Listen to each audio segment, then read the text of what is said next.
Okay, thank you, everyone. So let's start. So today's session is on the human rights-based approach to mission. Okay, I would like to start with this diagram, and we use this in our position papers because there are some foundational values that we need to speak about before we go into the rights-based approach. And the first one is that all individual human beings are rights holders whose rights are codified in the UN International Covenants and Conventions, and all rights have corresponding duty bearers, state or state actors, who are responsible in fulfilling the corresponding rights in given context. And as Good Shepherd, when we come with our mission, it is actually to fulfill the capacity gaps between the rights holders and the duty bearers. So this is one foundational principle that we all have to know when we speak about the rights-based approach. Okay. The second foundational principle is we need to know human rights principles. What are human rights principles that we speak about? The UN conventions and agreements, like the Universal Declaration on Human Rights, the Convention on the Elimination of Discrimination Against Women, Convention on the Rights of the Child, the Protocol on Trafficking, the Global Compact on Migration, Sustainable Development Goals, etc. Important to know this, yeah, because we're talking about the rights-based approach. Second thing we need to know is the laws of our country. What are your country's laws and policies on gender-based violence, children, trafficking, the Employment Act, poverty eradication, etc. Because when we talk about duty bearers, the duty bearer's responsibility is to ensure that the country's laws and policies are implemented. So we need to know the laws of our country, and we also need to know our own organizational vision, mission, and core values. What is Good Shepherd's position, say in the Philippines or in Myanmar, in Vietnam, India, or in Pakistan, where you're operating under very challenging conditions? What is your position what is the congregation and the province direction statement? What are the congregational documents and processes that we have in place? One example of a congregational document would be the Good Shepherd position papers. Your processes could be, what are your own processes on ethical behaviors for all our staff? What processes do you have in place for like code of conduct? What processes do you have in place for financial operations, etc.? And we talk about operating guidelines and standard operating procedures. So when we speak about operating guidelines, do our operating guidelines reflect the rights-based approach? Our standard operating procedures for our residential care, do they reflect the UN conventions on the rights of the child? Does it talk about the best interest determination of children? Does it talk about do no harm to the people who are our program participants? So this would be the organizational vision, mission, and core values. These three are very important when we talk about the rights-based approach. The other thing that I want to share, as you will hear as we speak about what rights-based approach is, you will hear terminologies like inputs, outputs, outcomes, impact. So in the chain of a project logic, this is where each of the terminology lie. And in our session in last month in June, we spoke at great length on what inputs, activities, outputs, outcomes, and impacts, what they mean. So I just wanted to refresh your memory on this. The next thing that you will hear when we talk about rights-based approach is terminologies like manifestations.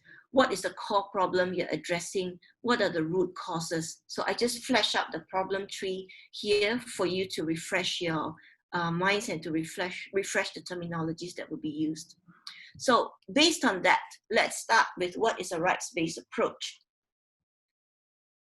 It is a framework that integrates the norms, principles, and standards of the international human rights system into plans, processes, and programs. Just now, we already said what are the international human rights tools and what are the conventions and the protocols, yeah? So we incorporate all those systems into our plans, processes, and programs. It focuses on the rights of people rather than their needs. It focuses on the obligation of the state to people. The state would be the duty bearers, and the people would be the rights holders, including the most vulnerable and those not able to claim their rights for themselves. So based on this, we will go into step by step some examples that talk about the difference between charity, needs, and rights-based approaches. So if we take the first line, in a charity approach, we focus on input and not on outcome.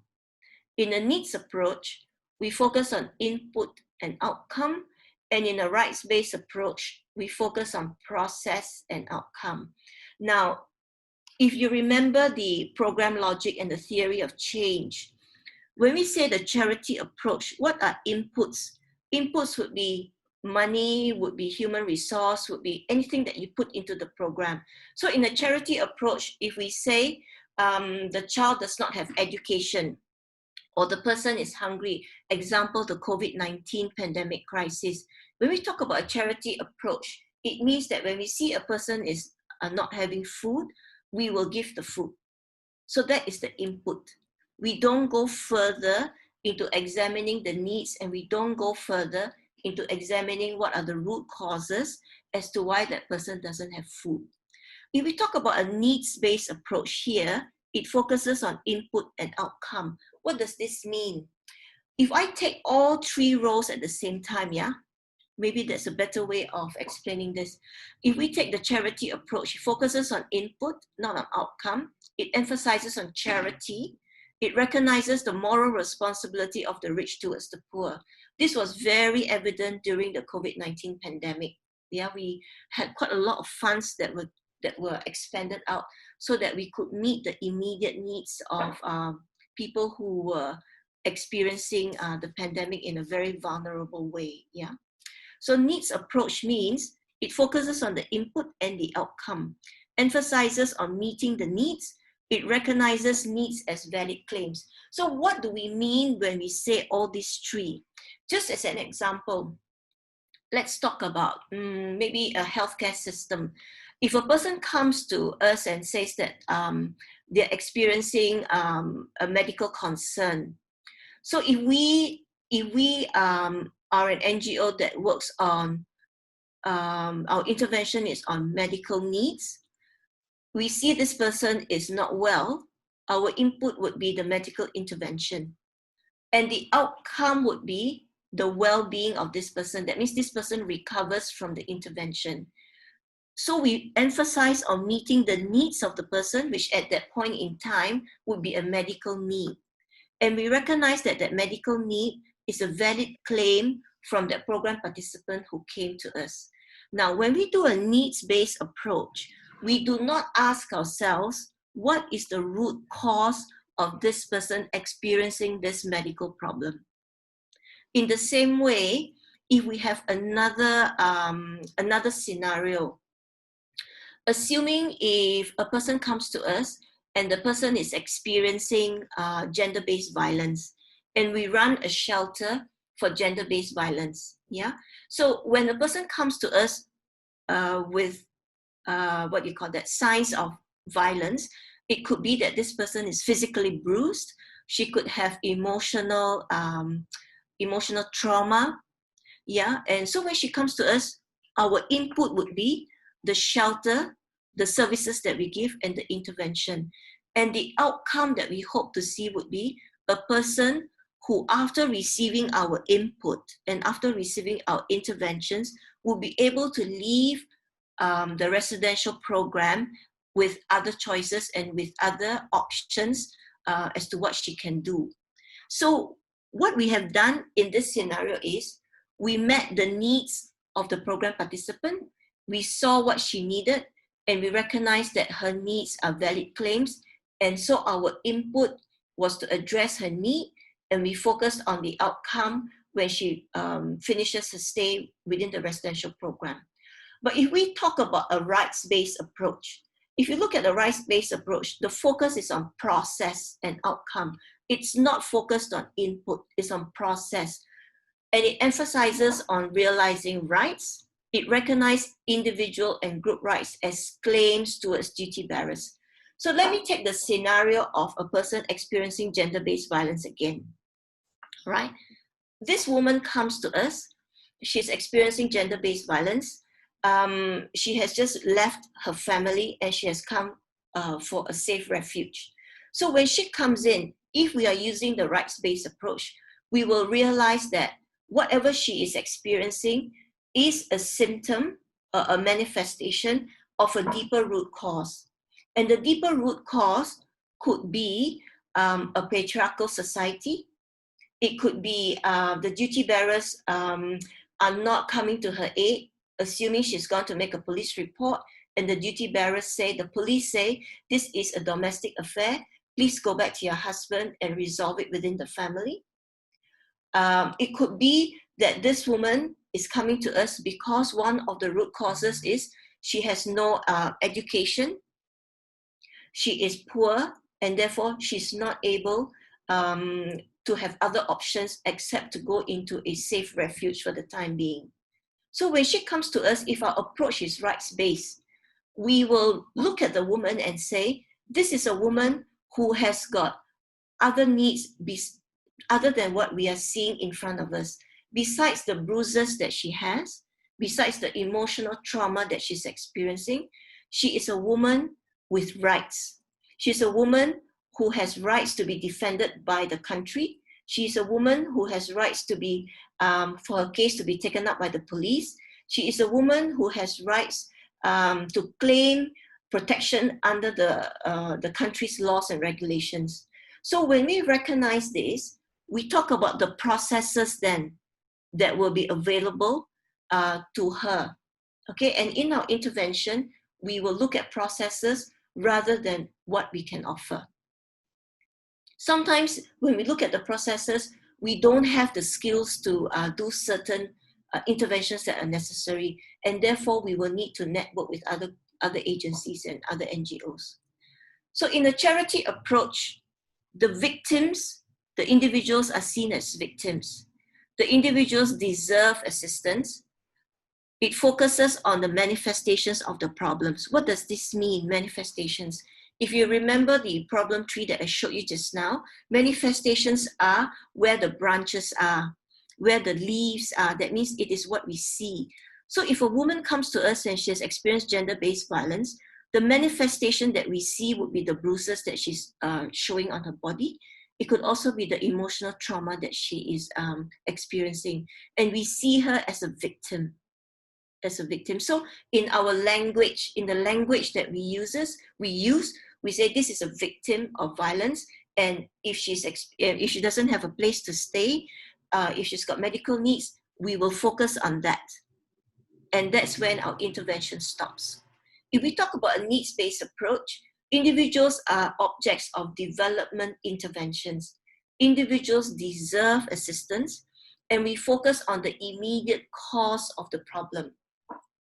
You see there is a difference here between immediate cause and structural causes, and I will explain a little bit more about this. So when we say a needs-based approach, individuals are objects of development interventions. What this means is, sometimes our programs, we know that we have counseling, we have a residential program, we have basic literacy skills, let's say. We also have an education program. And these are our development interventions. So when a person comes to us who has experienced gender-based violence, we fit that person into our interventions. That means we say, you have experienced this, this is what we can offer you. Whereas if we talk about a rights-based approach and we talk about processes, each particular person that comes in will have different needs that will require different interventions. And therefore, sometimes our own interventions that we have established may not be the kind of interventions that the person or the program participant requires to address the crisis that she's experiencing. And therefore, when we talk about a rights-based approach, we will actually do a case management. We will actually do the analysis for this particular program participant and ask ourselves, what are the causes, what are the root causes as to why she's experiencing the crisis she's experiencing. And when we look at this particular program participant, in a rights-based approach, we do not say that she deserves assistance. Instead, we have shifted our mindset and we say, this person is entitled to assistance because this person is a rights holder. And therefore, when we look at rights holders, we focus on structural causes and their manifestations, assuming this person has gone to make a police report and the police tells this woman, please go home. This is a family affair. Please go home and sort this issue out with your husband and your family.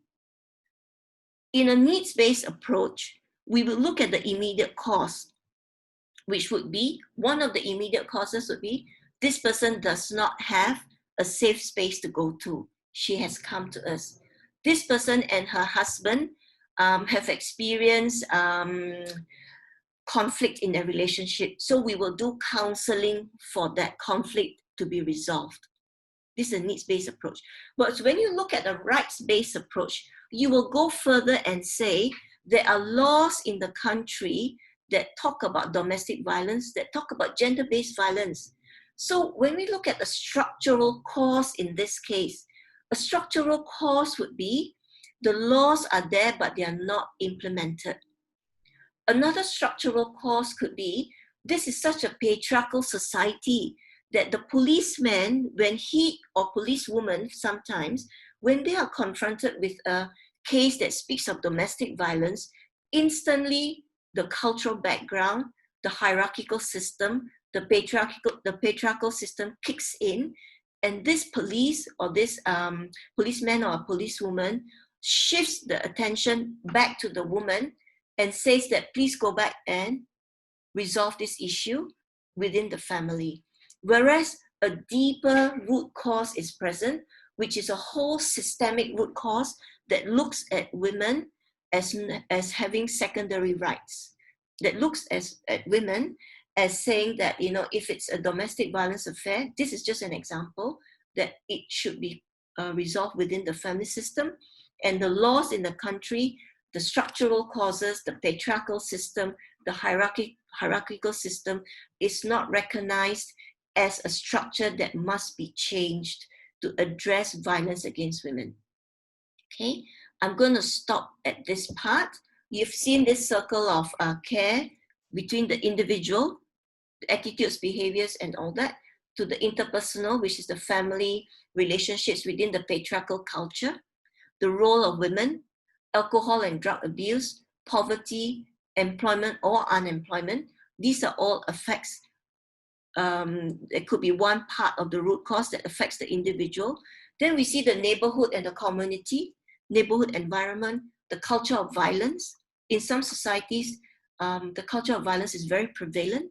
We heard in Winifred's talk on the position paper on the girl child, how the culture of violence sometimes can be a very silent culture, but is there. We don't see it, but it's prevalent.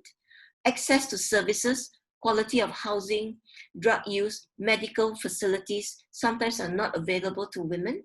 Social isolation, all these are structural causes. We talk about policy, systems, and society. You can look at state laws, you can look at policies, you can look at education, public awareness, emergency systems. Like in COVID-19, women are really, really marginalized. There's an increase in gender-based violence within the home because people are together for too long because of the lockdown. So all these are structural causes, yeah? So when we look at the individual who comes to us as a program participant, if we look at the needs-based approach, we may say what is the immediate cause of a problem, and we may stop with the family and interpersonal. And we do not go further into the neighborhood or to the policy systems and society. But if we talk about rights-based approach, then we will look at the entire sphere and the entire circle that surrounds an individual who is our program participant. All right, I will stop here. And I will ask, this is the charity approach, which is the old story. The corrugation is trying to tell us to move to a new story, which is the rights-based approach. What is my lived experience of Good Shepherd programs in my own country? What is it telling me? We will stop here. I will take questions and answers, and perhaps it can also be a moment of reflection. Let's give ourselves 1 minute to just look at this question, and maybe if you have a piece of paper or a notepad with you, to just write some of your insights on this question.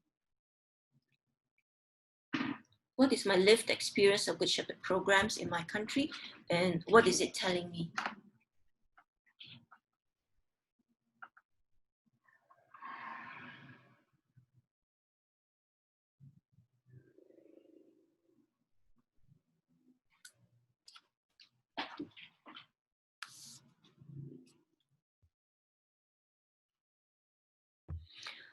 All right, let's have 5-10 minutes of conversations. Anyone would just like to start? It's fine, because I've just gone through the 3 approaches, and I've just did a very brief examples of each.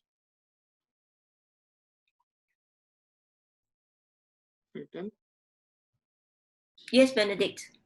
Yeah. See, our experience, especially in this COVID-19 emergency programs. Can you hear me? Yes, please go ahead. Yes, we can hear you. Yeah. Program, we are doing a charity as well as resilience programs. The charities doesn't make much, only this emergency purpose at that time. Yes. Okay. So we have to carry on resilience programs, livelihood programs to sustain those people who are affected. Yes. Okay. So whether the migrants or the local people, they lost their jobs, they lost their income. There's a family conflicts, especially children more affected due to the close downs. So we have to work a livelihood for them to sustain in this period. Maybe this COVID, it will go on for another 1 or 2 years. So we have to take care of them. To regain their jobs lost, it takes a long time. Yes. Benedict, I just want to share with you as I hear what you're saying. Have you finished? Yes. Okay. I just want to reflect back to you the language that we are using. Okay. The language that was used is we have to help them. We have to have resilience programs to help them overcome this situation. Yes. Now, when we listen to the way we are speaking, we have to help them. We are looking at a charity approach, and we are looking at a needs-based approach, because we are saying we have to help them address the immediate cause, which is livelihood programs. But I want to challenge all of us, in myself included, to think beyond into a rights-based approach. What are the structural causes that have impacted people so badly during COVID-19 that they've lost their entire livelihood? What are the structural causes that cause people to be in the informal sector workers, where countries are 80% in informal sector workers? What are the structural causes that are prevalent in our country with regards to national policies and laws on poverty eradication, on education, on the rights of migrants, on internal migration? So when we go further a little bit into a rights-based approach, whilst we have our programs on resiliency and building resilience for the program participants, we must take our programs 1 step further and examine what are the structural causes and the root causes also of all our program participants that are experiencing this. Is it unsafe migration, especially for destination countries? Like for India, you have internal migration from rural to urban. Why are people migrating? What is the government doing to address its responsibilities as a duty bearer? So each state, you mean, where people are coming from a poor state, that government has to implement the programs, welfare program or job-oriented programs for the people to create to stop this migration. Correct. There's a structural problem is in the government itself. So that is there are rules and regulations are there, but especially the unorganized sectors, they don't have much say in it. There's no unity or a structure for them to fight for that. Correct. So Benedict, and I think all of us, thank you for sharing, Benedict, because as you share, it opens up discussions for us. Yeah, thank you for sharing. So my question for us as Good Shepherd is, how do we challenge the system? How do we raise the consciousness of the government to addressing certain pockets of people? What are the laws in the country, like in India, for the caste, for Dalit people to access their rights? What are the programs that are available? How do we help our program participants to access those rights? How do we help families to end the cycle of poverty by giving their children education? So whilst it is the country's responsibility, and we can say it's not our work, it's the country's work. But when we talk about rights-based approach, it is our duty to challenge the system and to educate the people who are rights holders to be able to claim their rights from the duty bearers who are the government. Can we hear another reaction from someone else? Benedict, hold on, yeah? I just want to hear if other people have other reactions. Maybe from another country other than India. Yes, go ahead, Nepal. Yeah, I want to share the experiences here at Opportunity Village, Nepal. Actually, we work with youths in entertainment sector. Yes. Here in Nepal, we have a Labor Act that was enacted. It was amended before 2 years, before 2-3 years, and there it has been mentioned that the minimum wage for a particular person in sector should be 13,500 rupees. So the youths who used to come to us, they in the beginning of the project, they used to tell that they did not receive that much minimum wages from the employers.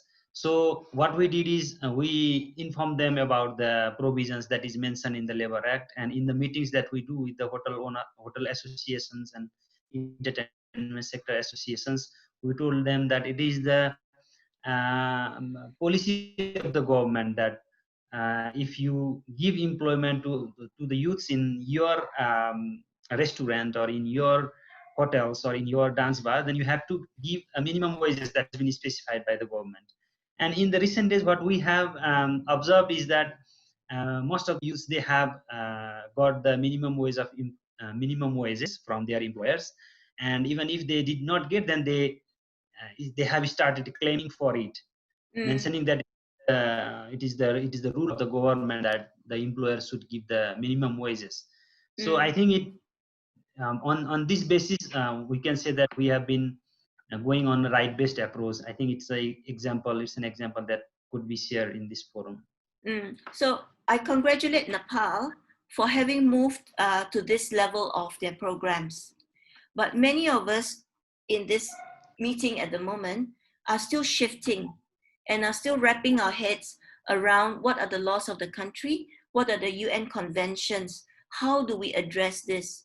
Because this takes a shift from the way that we do things. Now, Nepal is fortunate because the programs are new. They started new on a rights-based footing. For many of us within Good Shepherd, we have inherited historical programs that started on a charity mode and on a needs-based mode. So to move from a charity and a needs-based to a rights-based calls for a shift in the way we think. Now, Nepal has got many new staff, and they're all coming in with different mindsets. And therefore, it's able to move, and praise God, we have pockets within the Good Shepherd family that is moving this way, that can also help us can share with us how they have done their move. Yes. Can we hear from another place? One more reaction, and then we'll go on because there's still so much to share. Any reactions? You can also read from the chat group because Willa has posted something about the denial of access to livelihoods for refugees, especially for countries that are destination countries. And that may be true for people like Hong Kong, or I don't know if Taiwan, or, you know, countries that are receiving countries. Yeah.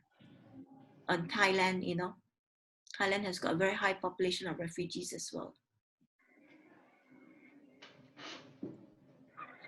Any other reactions? One more reaction, and then I can move on.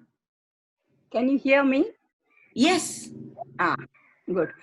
I would like, I'm here in Vinaya, I'm here in Bombay. Yes. I would like to share our experience. Yes, please. In you know, Bombay, it is a red light situation. More people are affected here.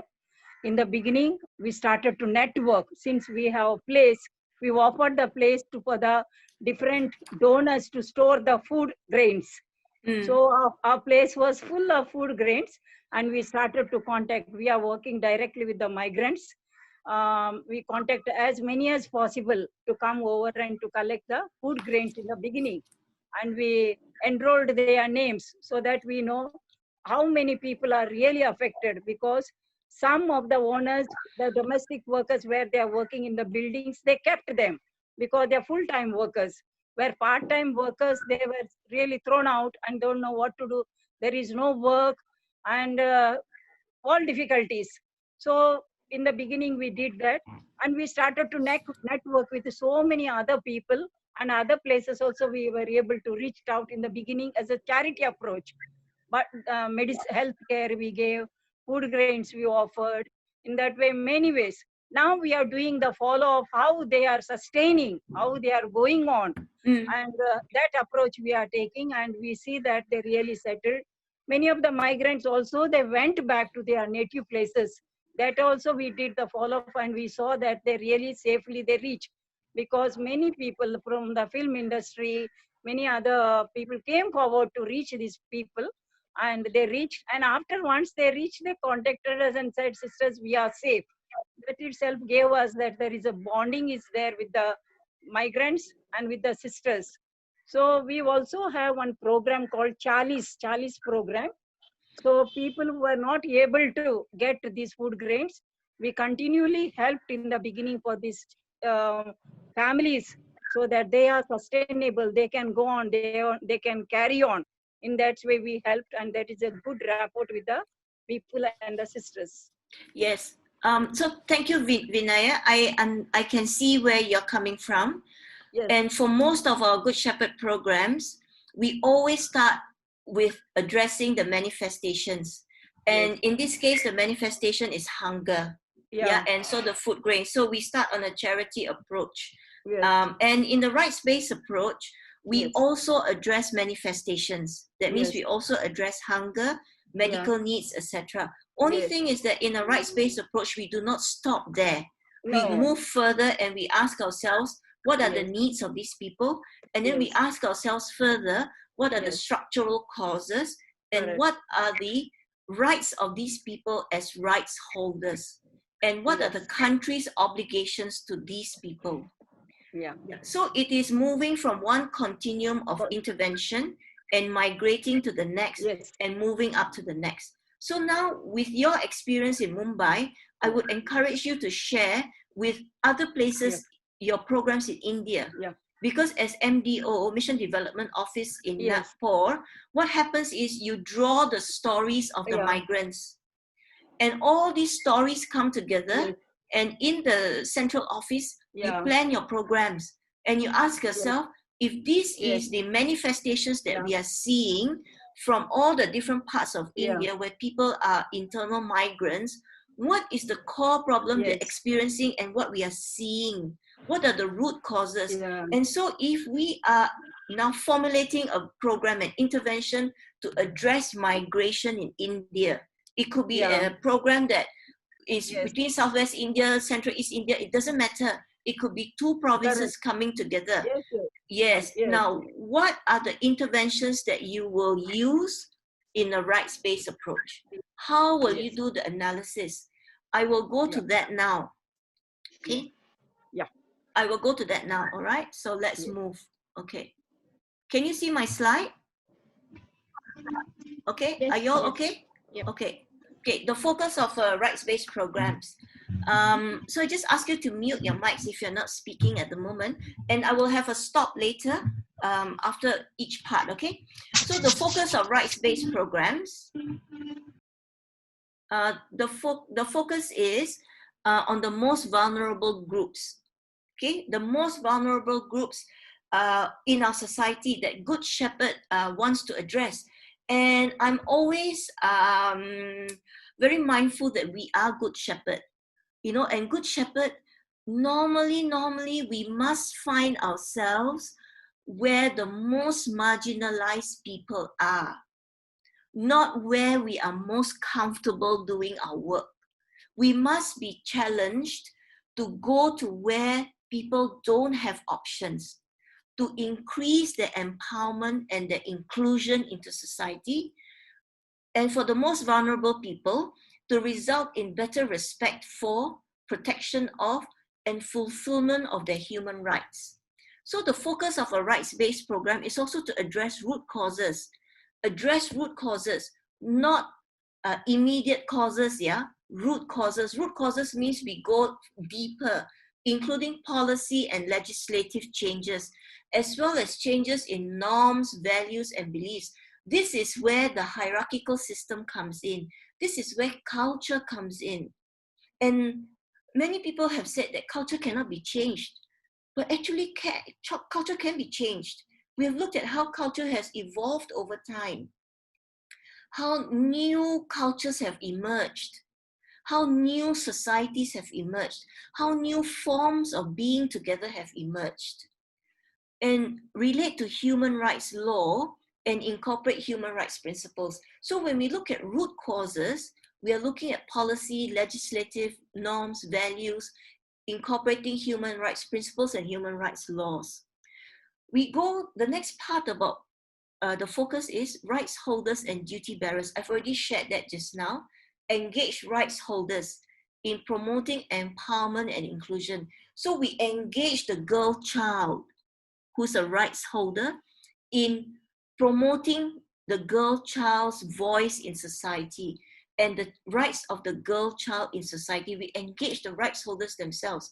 We engage the duty bearers, the judiciary, the police, the immigration, all different categories of duty bearers to strengthen accountability, interest, and responsiveness. We focus on the interrelationship between the duty bearers and the rights holders. All right. I want to raise something very important here.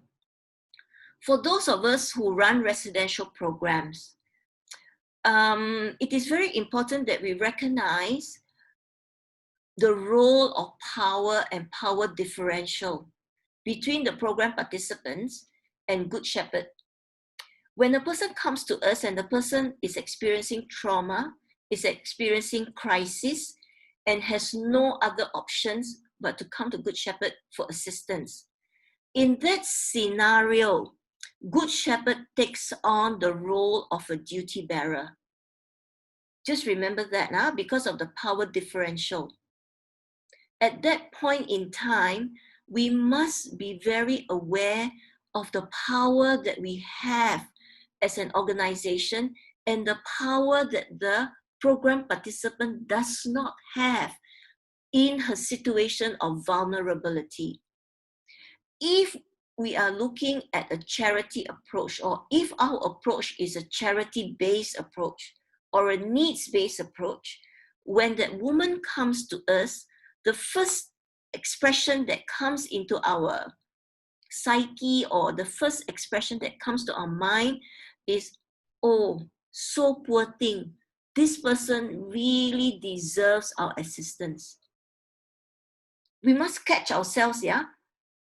Because this is it's a very natural emotion and a very natural opinion to have.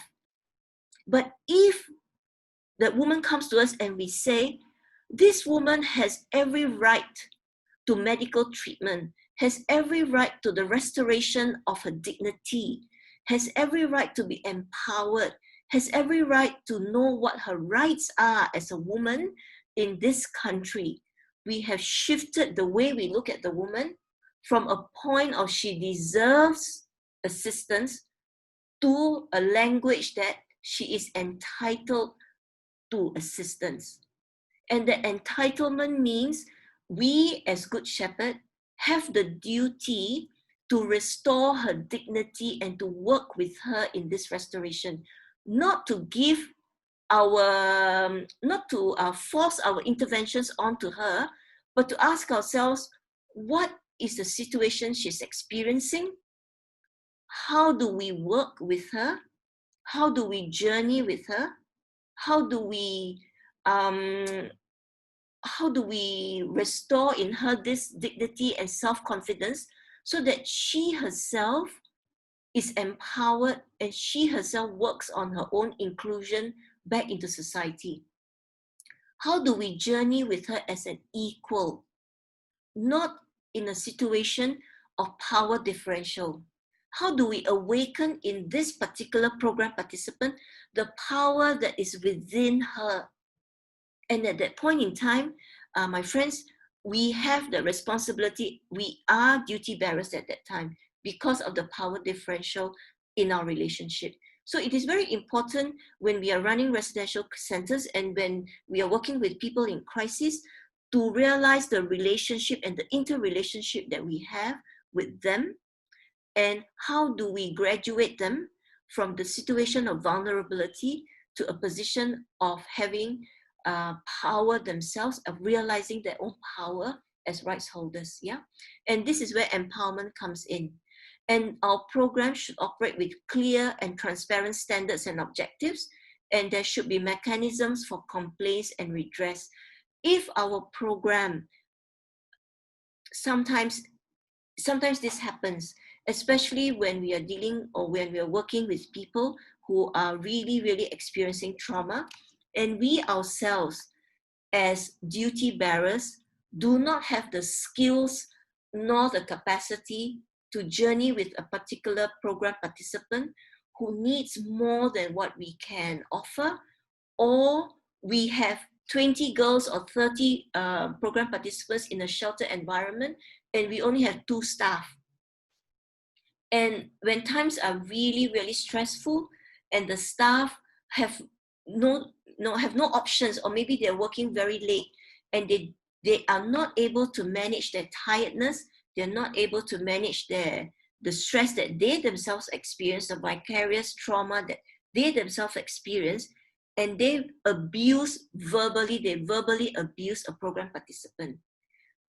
When that happens, as Good Shepherd, in a rights-based approach, we must have mechanisms within our standard operating procedures for program participants to raise complaints and to have a mechanism for redress within our programs. Okay, so I will now go into analyzing the context. How do we apply a rights-based approach to Good Shepherd? Analyzing the context. All of you already know this. We've spoken about this many, many times. Problem identification. This is where the problem analysis comes in. What is the overall situation in your geographical location? What should you focus on? Who are the most vulnerable and what are their main problems? Problem analysis. What are the key human rights issues related to that problem? What rights violations do these imply? What are the legal and policy environment that cause these rights violations? What are the relevant cultural, religious norms and values that are part of the problem? Yeah. Stakeholder analysis. Who are the rights holders and duty bearers? Do they recognize their rights and obligations? What should they do? How do we engage them? So here we have 3 different scenarios in analyzing the context. Assuming you're wanting to address the effects of COVID-19 on interstate migration, That could be Vietnam, Indonesia, India, Pakistan, you know, places of high mobility where people move, even in the Philippines, yeah, where people move. Okay, and we want to address this whole situation of vulnerability of groups of people who are informal sector workers. So we ask ourselves, what is the overall situation in that location? How do we identify the problem? How do we do the analysis of the problems, which will involve the manifestation is what we see. The root causes are what are the causes that result in what we see. And the stakeholder analysis, many times in Good Shepherd, when we do stakeholder analysis, we have a discussion amongst ourselves. And that is actually not stakeholder analysis.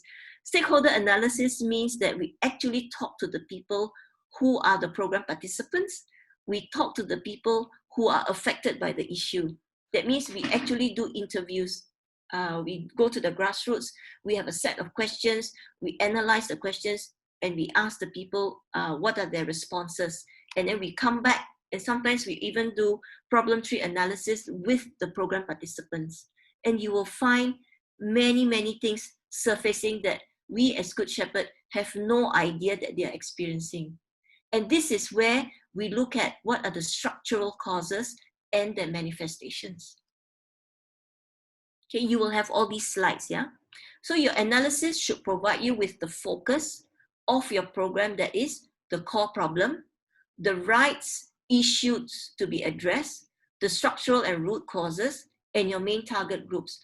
Who are the rights holders and who are the duty bearers? So if you look at this last point, that means our programs should also address the duty bearers. The duty bearers would be, how do you engage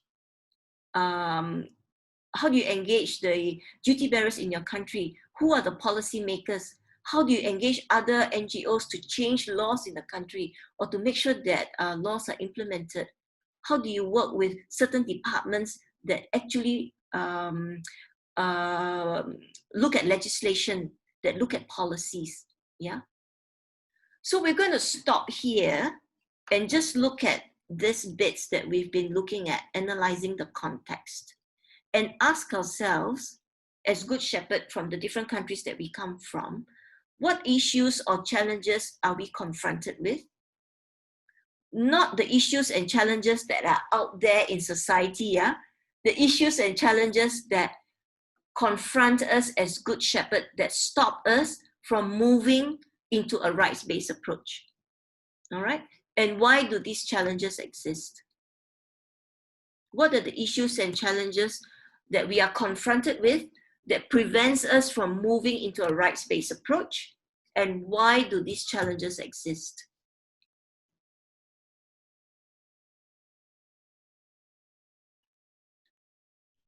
Maybe we can just take 1 minute to just think a little bit.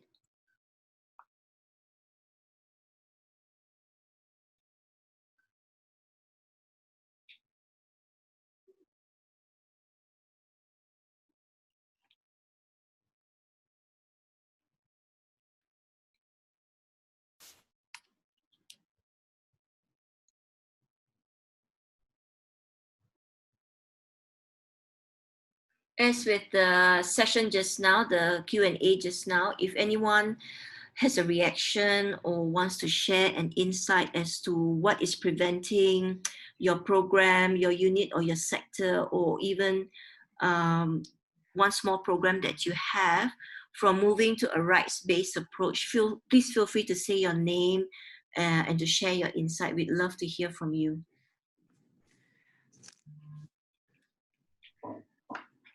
Maybe I'm Taskila from Nepal.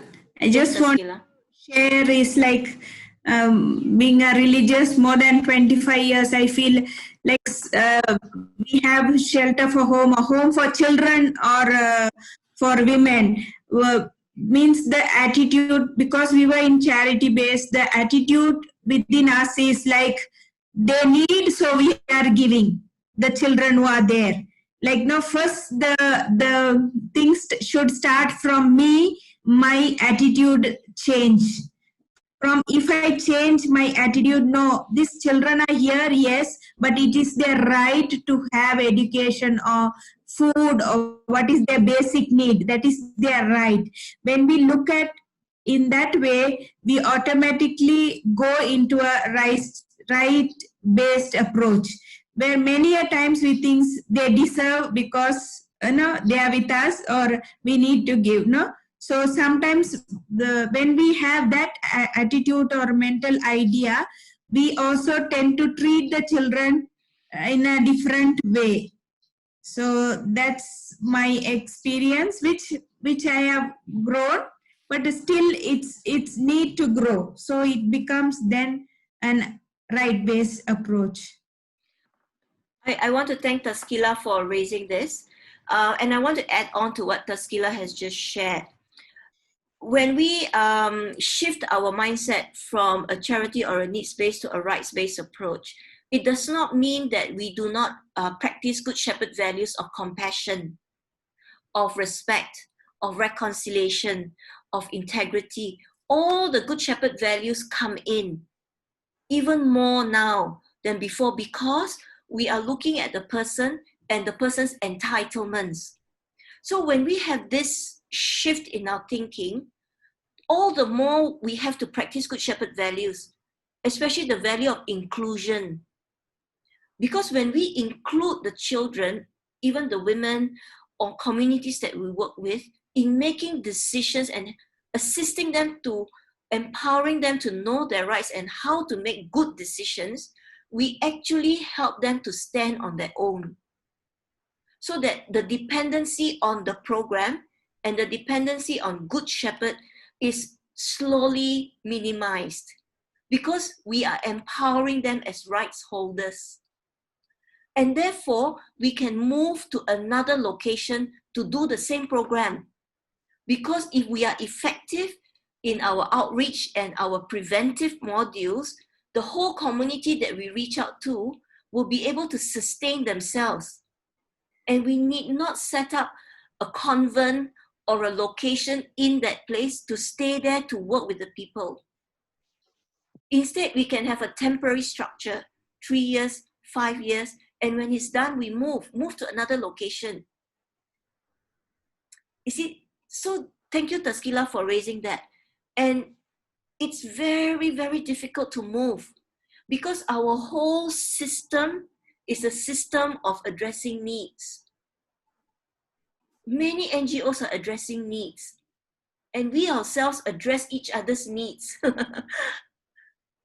You see, that's how we do, even amongst ourselves, when someone comes into work, how do we empower that person on a rights-based approach to be our colleague, not to be subservient and answerable always to someone who's in charge? It's all in our psyche, It's all in our psyche. Thank you. Any other reactions? Yes, Alex. Yes, this Good Shepherd, Central East India, most of the projects based on rights-based, also human rights-based approach. But we work with the Dalit and tribal communities. So they have their own culture, background and all. It's very difficult to change their culture practices and all. If something crimes or missing cases, they have their own system, their own norms, in order to evaluate those things and all. So when we apply all these rights-based things, it will against their sentiment. And it's very difficult to change their attitude, even the society perspective also. So there we struggle, in order to change their perspective, their cultural and society as well. Yeah. Yes. Thank you for sharing. Thank you. It's true. It's very difficult. It's very difficult because we are going against the grain. And I just want to share another insight that I have with regards to rights-based approach. Many of us are aware that the rights-based approach is a Western concept. We are all Asians, no? Yeah, we're all Asians. And for Asians, the community aspect and the community's rights are very embedded within us. Very embedded within us. Even myself as Malaysian, and even, you know, like, we are getting more individualistic in Malaysia, but as an Asian context, our cultural values are very different from the Western values. And we need to acknowledge that the rights-based approach is a Western concept. And we are seeing during this COVID-19 how countries that champion individual rights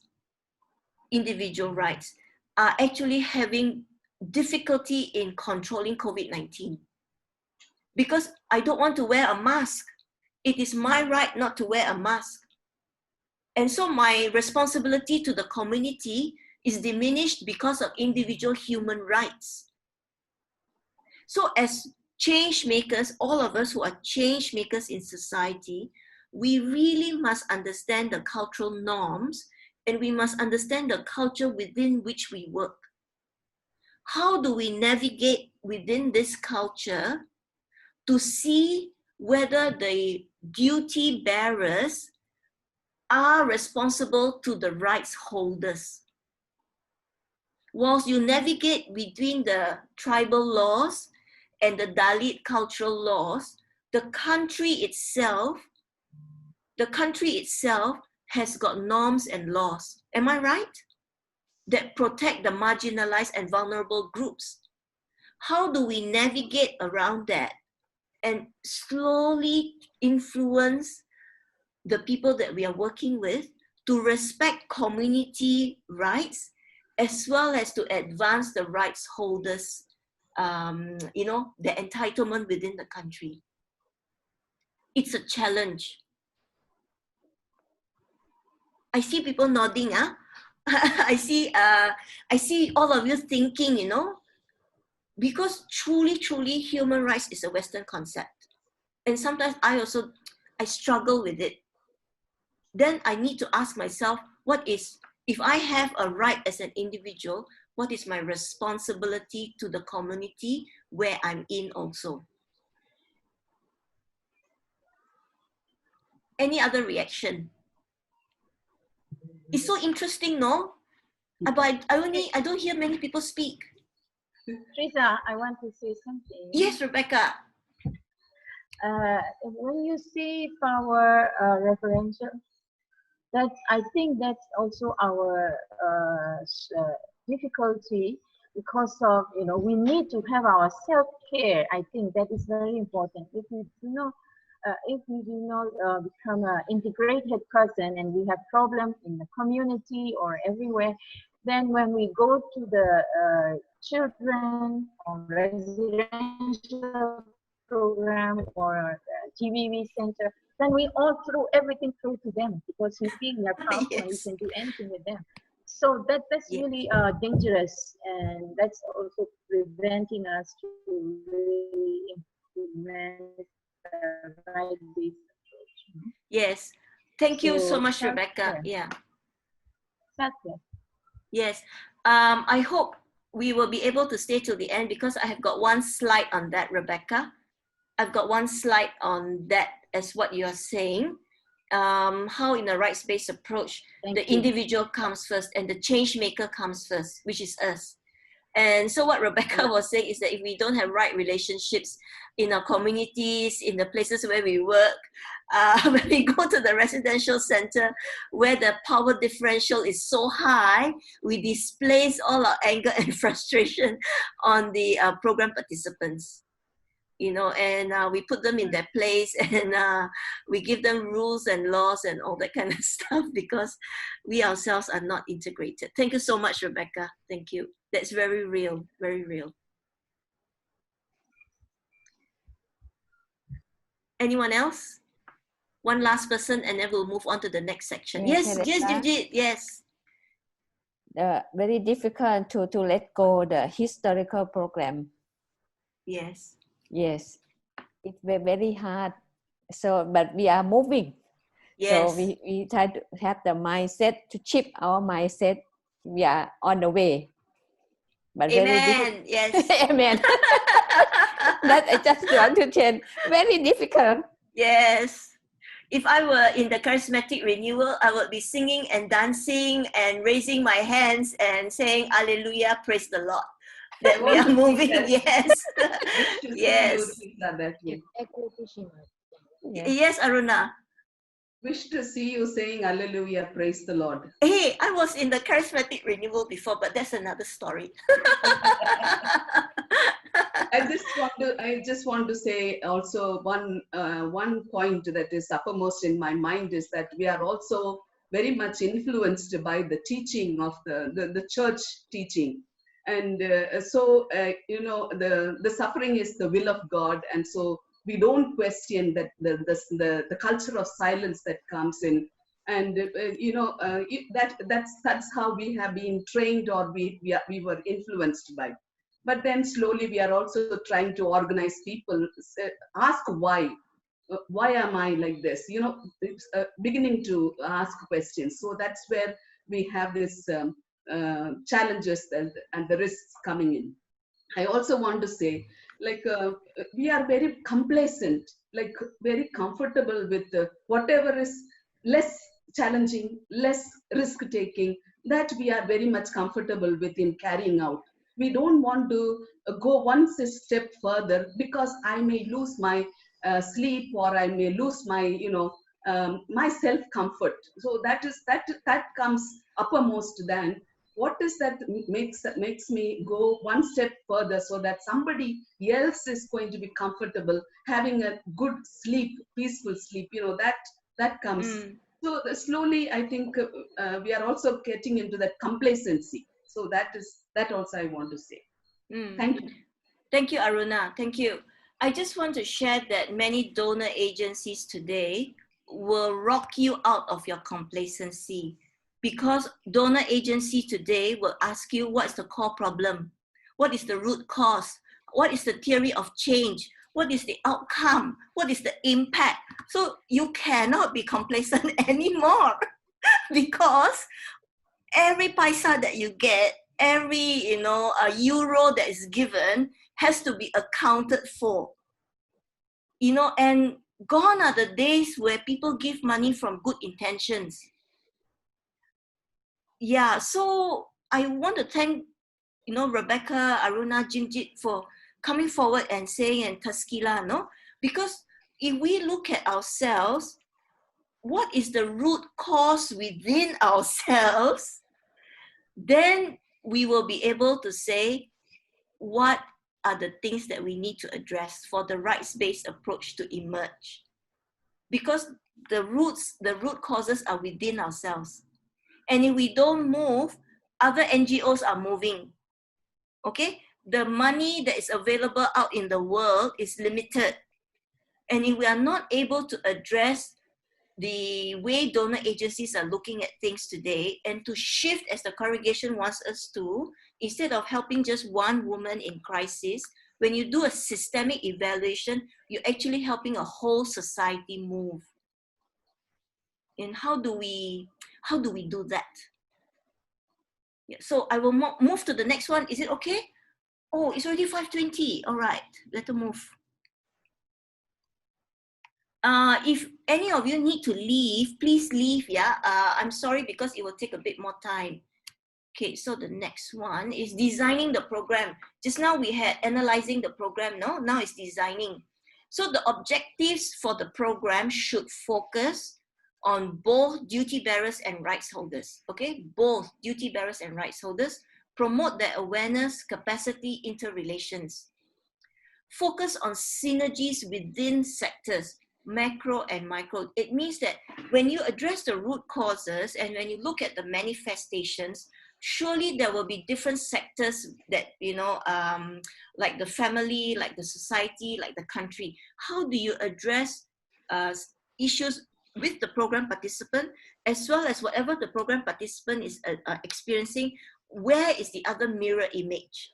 You know, how do you link different sectors together so that you get a synergy, right? Create special mechanisms to ensure the inclusion of the poorest and most vulnerable. This is very hard to do, you know, the inclusion of the poorest and the most vulnerable. create special mechanisms, yeah. Ensure the ownership and meaningful participation. For ownership and meaningful participation, if we have been listening to each other just now as we were sharing, sometimes in our programs, not all the time, but sometimes, we think we know what is best for the program participant. And we suggest, or our interventions actually slowly shifts that program participant to a certain way or a certain to a certain resolution. But in a rights-based approach, participation of the stakeholder and the program participant is very important. So ownership and meaningful participation is key in a rights-based approach. So if you look at like us APMDO, yeah, I try very, very hard when we formulate new programs with units to have the ownership and the participation of the unit in shaping the program. That means as APMDO, I try to journey with each unit, but I try not to give the solutions because I don't know the solutions. The solutions will come from the units. So in the same way in your programs, if you're journeying with a woman in crisis, or you're journeying with a whole community that is so vulnerable that half the young people migrate looking for greener pastures, how do you help this community? How do we journey on a rights-based approach for this community to address the root causes and the core problem as to why people are migrating? And how do they say what are the interventions that will enable either the young people to remain in the community for alternative livelihoods, or if they really need to leave, what are safe migration principles that they need to have? In that way, when you engage the community, your interventions will have outputs, it will have outcomes, and it will have impact because it is addressing what the program participant desires and needs. But if we design the program from our desk, from our head office, and we think we know what they need, we sometimes can be in a particular location or doing a particular program for 5 years, and we are still not seeing any changes in the program participants or within the community. Okay, and in designing the program, we must include mechanisms for complaint, resolution, and redress. Activities and projects should actively use and promote human rights, relate to and complement other human rights work by other organizations. Good Shepherd cannot do everything, all right? We need to network with other people. There are other people who work within certain circles that we need to engage with. Example, Aruna just now mentioned that we are very much within the church structure. In many countries in Asia Pacific, when you want to start a program, the first people you go and see is the bishop. And you tell the bishop, we are going to start a program here. And there are some issues that we cannot work on because we are church-based. But there are other NGOs that can work on those issues. Example, okay, the right to reproductive health. We cannot address termination of pregnancies. But there are other NGOs that work on this. How do we complement each other? How do we provide information so that advocacy can be done by another agency? There are other examples regarding this, yeah, where other human rights work, where we don't do the work but other people do. Target root causes, including the issues of exclusion, disadvantage, discrimination, or non-fulfillment of rights.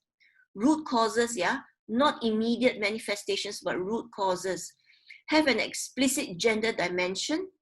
Ensure the participation of relevant rights holders and duty bearers in their implementation. You will notice that for all GSIF grants, we always ask you how many male, how many female, how many below 18, how many above 18. It is very troublesome to do these statistics. I totally sympathize with you. And I can imagine your expressions when you have to fill up that table that says how many men, how many women, how many boys, how many girls. But it is important when we do our work that we are able to get gender disaggregated data so that we can say what kind of exploitation or discrimination or exclusion children experience. How many of these children are girls? How many are boys? What kind of exclusion do boys experience that girls do not experience, and vice versa? Yeah. So typical activities, examples of activities are capacity building, research, development of manuals, public education, awareness raising, strengthening governance, dialogue, interaction between rights holders and duty bearers, advocacy and services. So these are examples of activities that you can do. I'm going to stop here. What are the blockages to a rights-based program designing in your mission? Okay, this is designing the program. Yeah. What are the blockages? Same thing. We will stop for a while at this point and listen to reactions.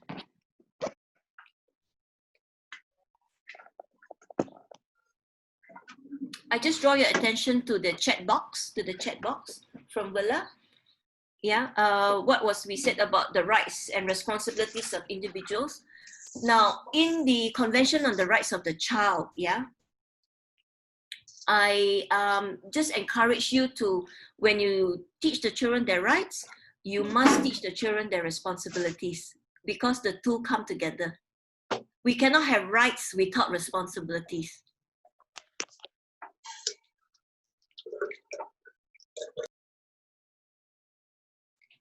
Does anyone want to react to program designing? Yeah. Yes, Benedict. Yeah. So whenever we design a program, we should keep a government agency in mind, because without linking a government agency in a program, it will not sustain. We cannot work as an alternative government. We have to work with the government. To do that, we have to give awareness to the people, their rights and their rights of the programs in that exist in that place. So if we give that awareness, we start the ball rolling of that program, particular program. Then government has to be linked to sustain that program. Then we'll have a withdrawal strategy in that area. Thank you, Benedict. Thank you, Benedict. Thank you for that reaction. I just want to ask from your experiences here, because I see Philippines, I see Malaysia, I see Vietnam, you know, Thailand and Indonesia and all. I just want to ask, have you experienced blockages in your own formulating of the designing of the program into a rights-based program? Have you experienced blockages?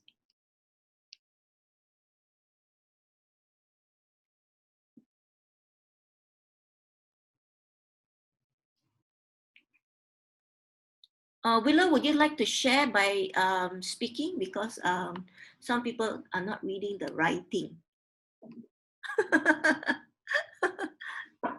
Come, yeah. Hi.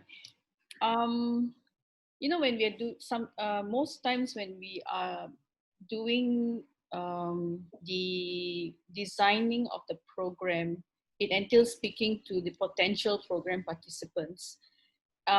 We find that people who are in very vulnerable communities, they do, because they have absorbed or the notion that they're not good enough. Therefore, when you're speaking to them at that point in time, they're not telling you everything of what they are experiencing, and that's the challenge. And sometimes it is only after that you have got the project, then issues start to emerge, because they said we did not think it was important, or they felt that, you know, they didn't have a right to say, talk about the injustice that they were experiencing. And that is the challenge that we sometimes face working with very vulnerable communities. Mm. Thank you, Willa. Thank you. So that is a real experience. I would like to add on to that is that sometimes when we do the needs analysis, we also look at research.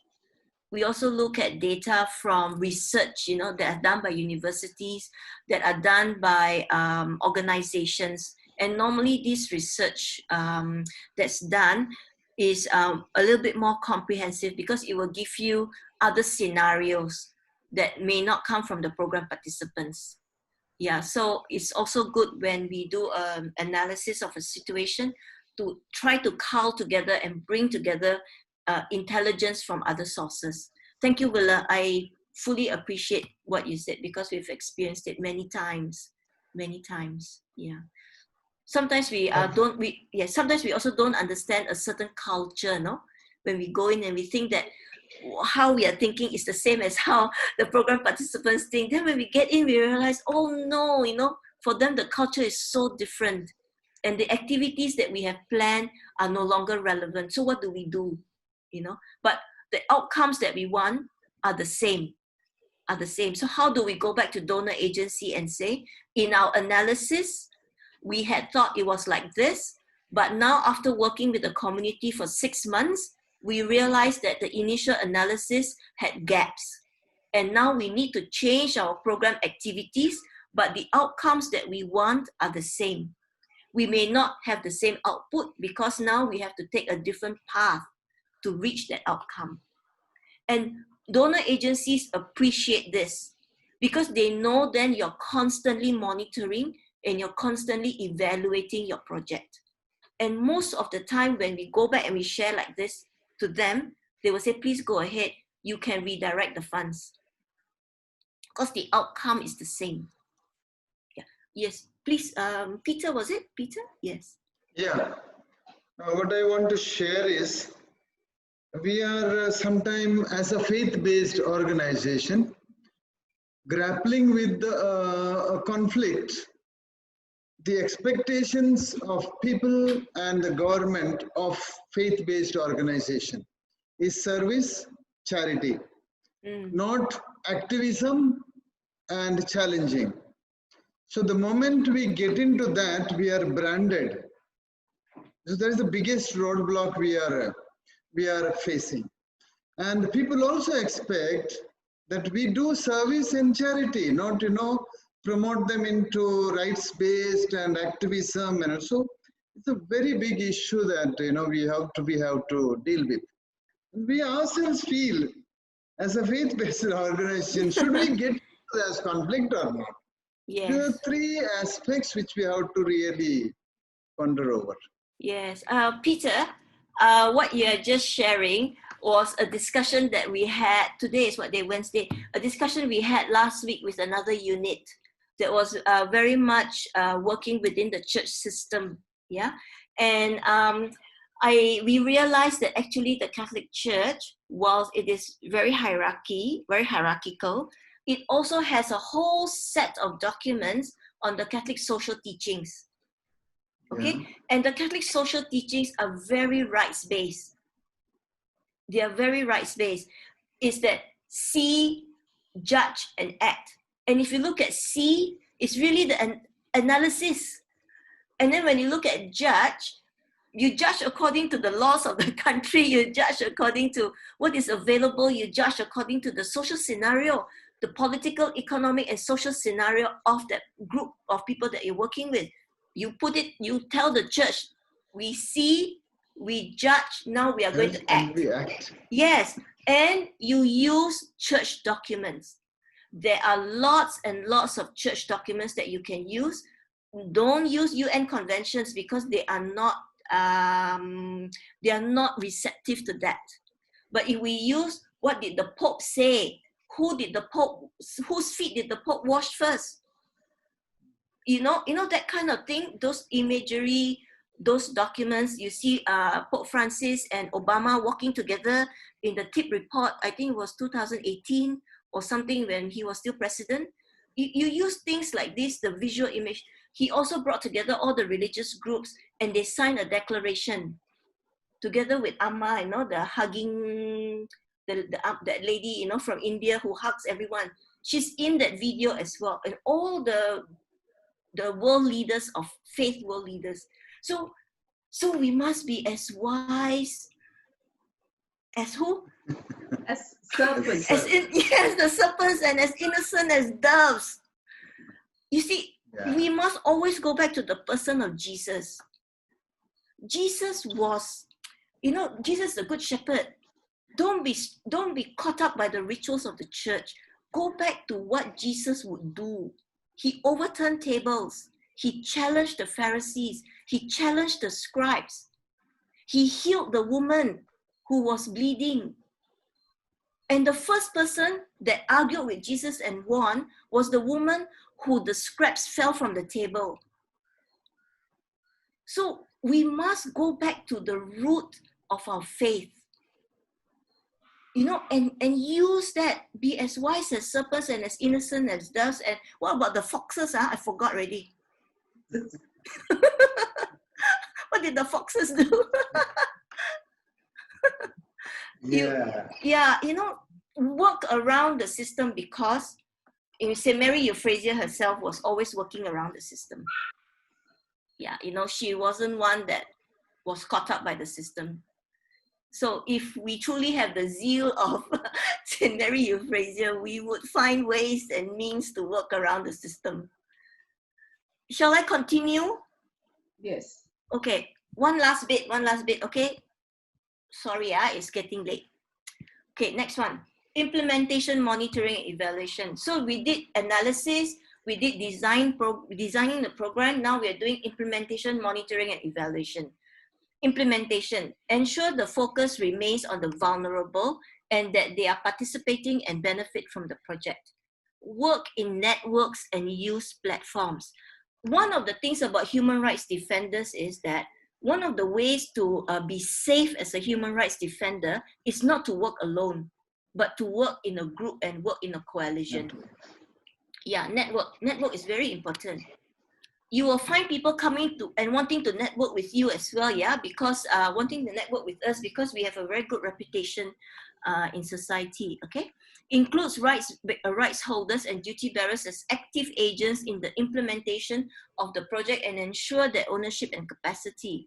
Establish clear standards for implementation routines based on human rights standards and ensure that they are conveyed to all stakeholders. Okay, this is the implementation. Monitoring involves checking to see if human rights principles are being followed. Non-discrimination, equality, fundamental rights and freedoms, rights-based approach programs should do no harm to people and their rights. Also monitor conflict between rights holders and duty bearers. This is very real.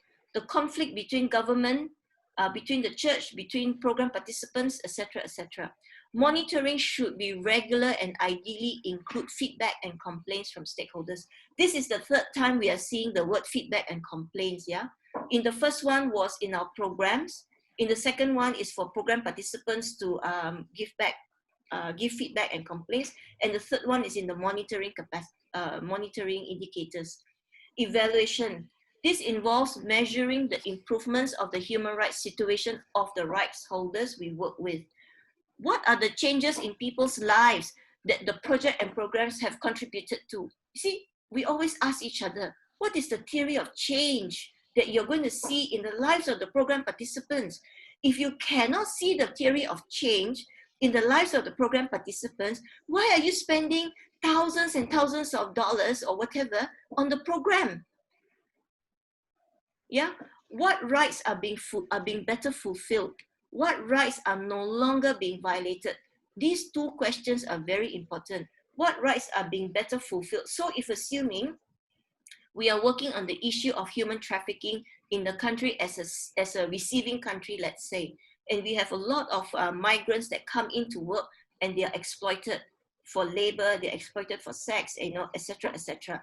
How are our programs also touching the government where the policies are being made, so that the rights of the migrants who come into our country to work, they have rights, they have some rights. Which rights are no longer being violated? So these are questions we need to ask ourselves. Focus of evaluation.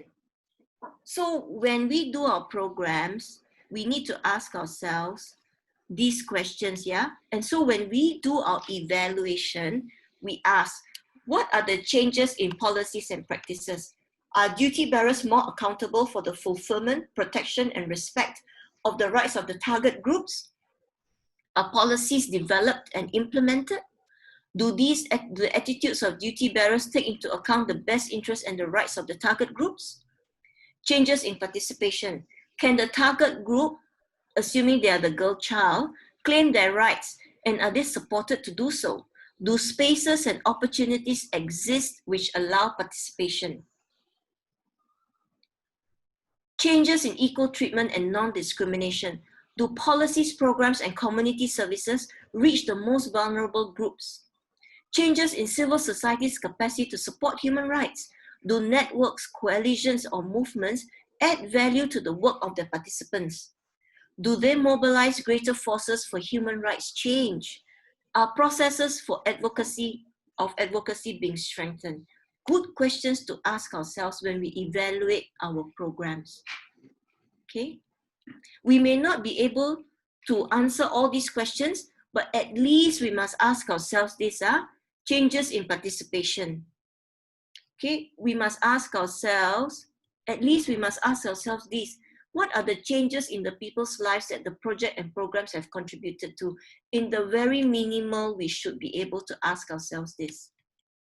If we are not ready to work within policies and legislation yet. Okay, final thoughts. Final thoughts, we're ending now. The development and systemization of rights-based approach tools, guidelines and policies and strategies is an ongoing process.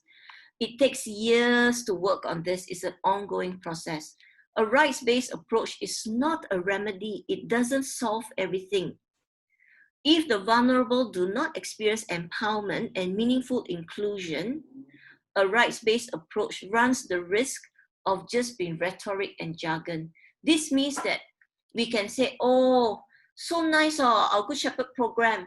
We are using the rights-based approach.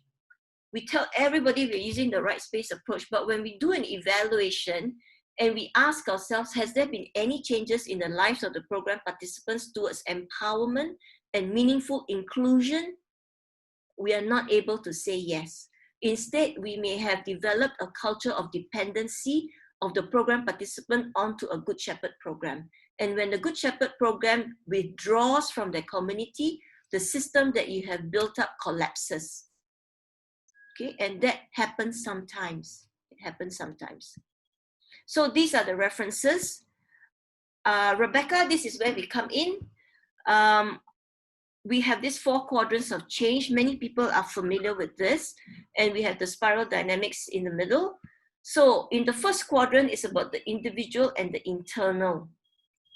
Where am I in my own value system, thinking system on the rights-based approach? How do I view the program participants? As individuals who deserve help or as individuals who have rights? Okay, this is the internal. This is for you and I to examine our own internal value system.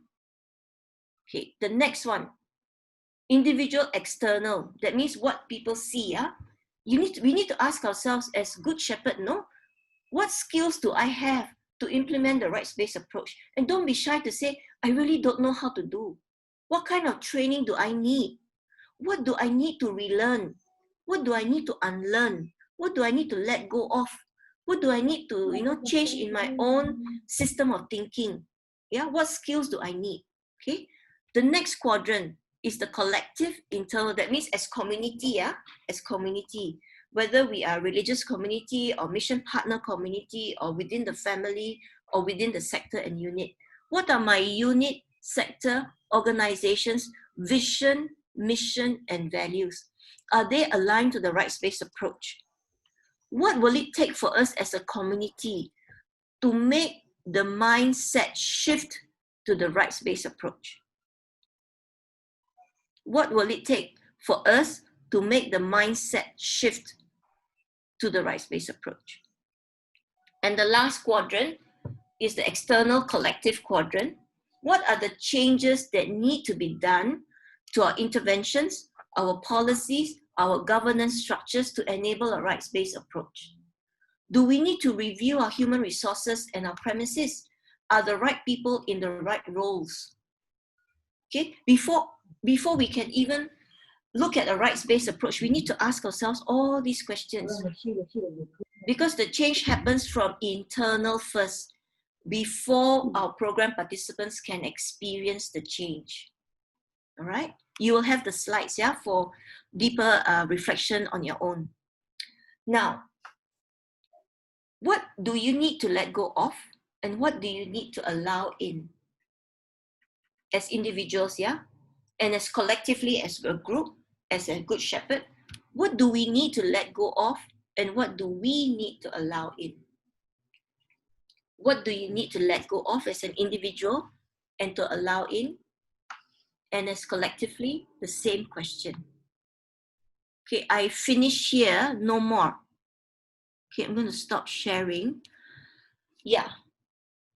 So we are back to ourselves here, and I would like to hear from you about this session and insights and thoughts that have come to your head, not to you, especially those that have not shared yet, because I can see from your expressions that you are really thinking and you are really pondering.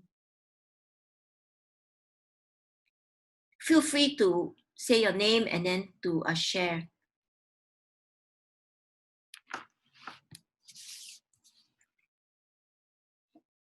Anyone like to start?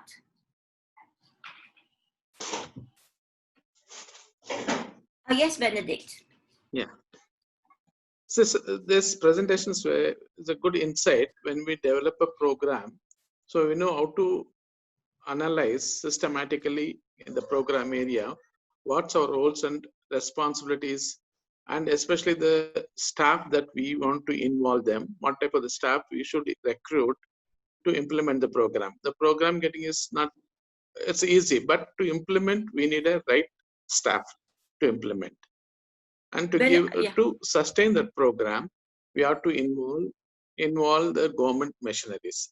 Benedict, yes. Yeah. Benedict, I just want to take you one step back.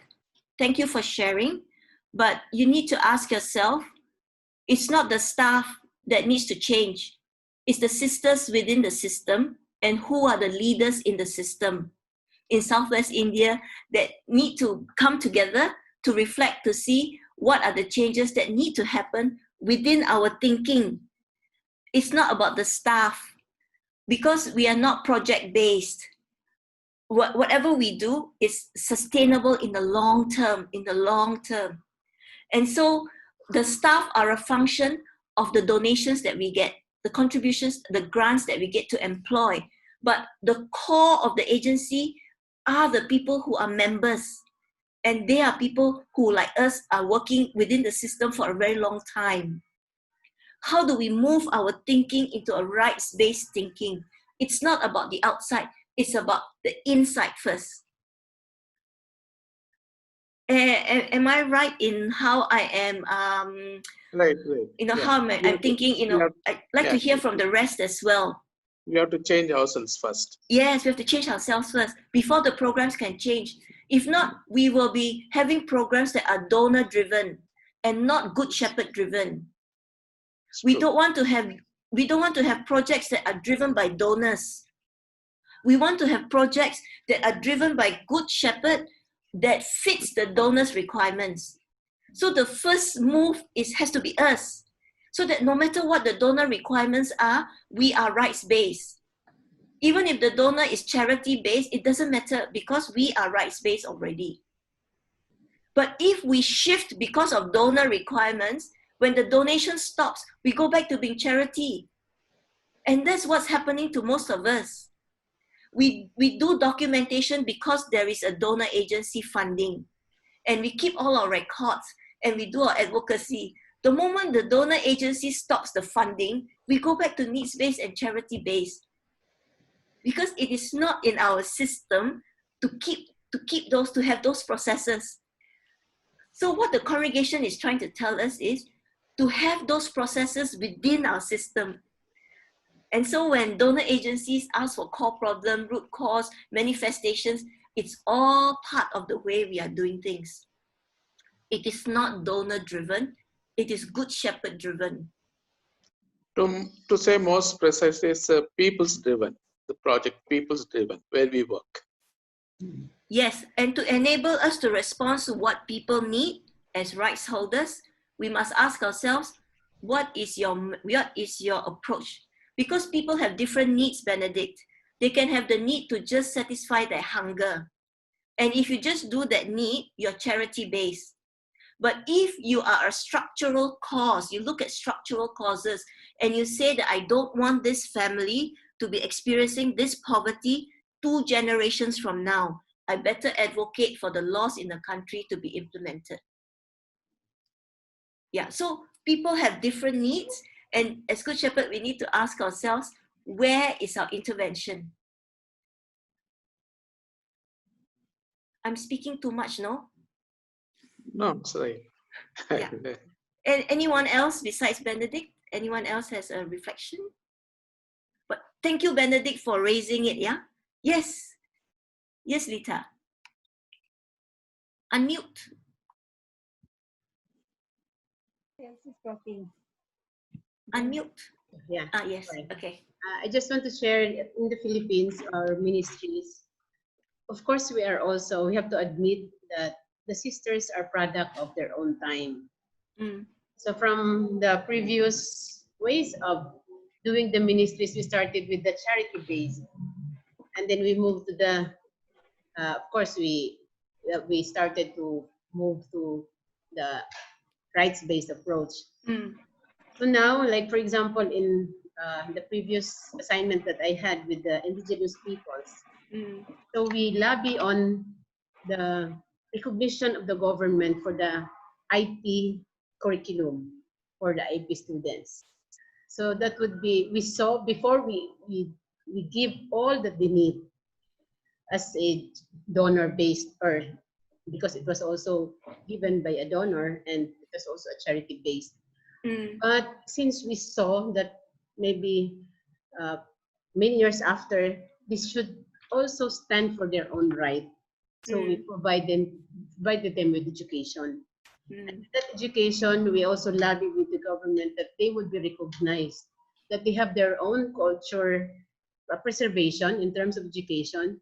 And we have to lobby also that their curriculum, according to their culture, should be recognized by the government.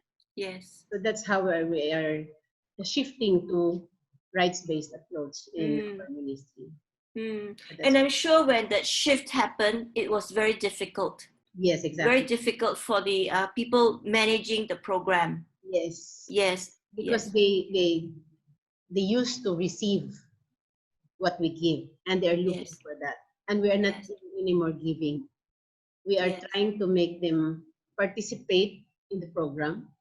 We are trying to make them make the decision as stakeholders in their own tribe, and we just provided what is really needed that they cannot provide, like the teachers, like training their own tribe teachers. But other than that, they have to work for their own. So that's how we are also struggling for the change in terms of from charity-based to the rights-based approach. Yes. Thank you for sharing. Thank you for sharing. As you are sharing, I can picture within Good Shepherd itself also your own struggle within Good Shepherd. Yes. And also the struggle is with the program participants outside, and it's also the struggle inside. How do you discriminate, what to give, not to give? How do you change your activities and your intervention? Thank you for sharing. Thank you. Sorry. Yes, Taskila.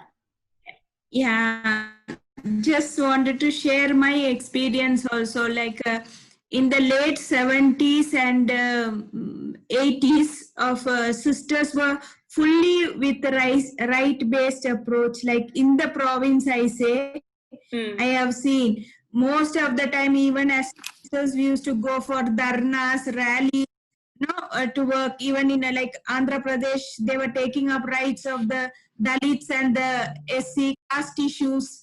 So I feel even the novices or the young ones were led into a kind of that we need to work for right based. But slowly I feel that is dying out and become again back to charity based. Again we up. It has missed on the in the somewhere on the line. We have lost that attitude or wanting to do that. It has died off. Again, it is picking up. So what I personally feel is it is also, as you said, I very much agree. What the value and what the system, the organization hold. Because when person comes in, person doesn't know what is the value or what is the organization wants. Even it may be a lay partner, mission partner, or the sisters who are coming into the congregation. So if the congregation has this attitude and every sister speaks this language of right-based, then automatically it comes into the organization and into the person. That's what my personal reflection is. Thank you, Taskila. Thank you. Maybe we just take one more reaction because I have other things on the agenda to speak on. So you want to say? Yes. Yes. Somebody. Can I share? Yes, Hello. after you would be Vinia. Yes. Yes, go ahead, Okay. Peter, and then after that, Vinia. Yes. Yeah. I think many of our works are depending on projects, project-based. Okay. The moment project is over, our work is over. So if we are mission-based, even if there are no projects, the work should continue. So if we base ourselves on the mission and we are here to continue the mission, even there are no projects or fundings from somewhere, the work should continue. That approach should be there. Yeah. I agree with you. Only thing is sometimes the factor, the correlation to this is the money to sustain the staffing, Yes. and that's where our strategy for fundraising needs to come in. Yes, I totally agree with you, Peter. Sometimes the work is not yet finished, but we don't have any more funds to continue, employing the staff, and that's the tension that we feel. And in some cases, even the sisters don't have enough money, to continue the community living because it's also tied to projects. And it becomes very painful and very difficult in those times. So as Asia Pacific, we also need to ask ourselves and to think about our own strategies for financial sustainability. I don't know how, but, we need to think. Yeah. Thank you for raising that, Peter. Thank you. Yes, Vinia, you wanted to say something. Yeah. I joined with the Taskila, what she said. I wanted to say the more or less the same points. Earlier, we were so much challenging, risk-taking people, and total different kind of mindset was there. Now, I think it is a strong shift has to be taken from that, and from charity approach, we have to go for the right-based approach. And I also feel we are not so much challenged today. So once again, need a strong shake so that maybe we will be able to really work with the government and right people, and will have there is a right mission, which is really challenged today as Good Shepherd sisters. So we wait for the shake to come from India because it will ripple through Asia Pacific and catch us all in the same wave of that movement, no? Yes. And in this movement, we will be stronger in our Good Shepherd values. Because Good Shepherd values is all about challenging the status quo.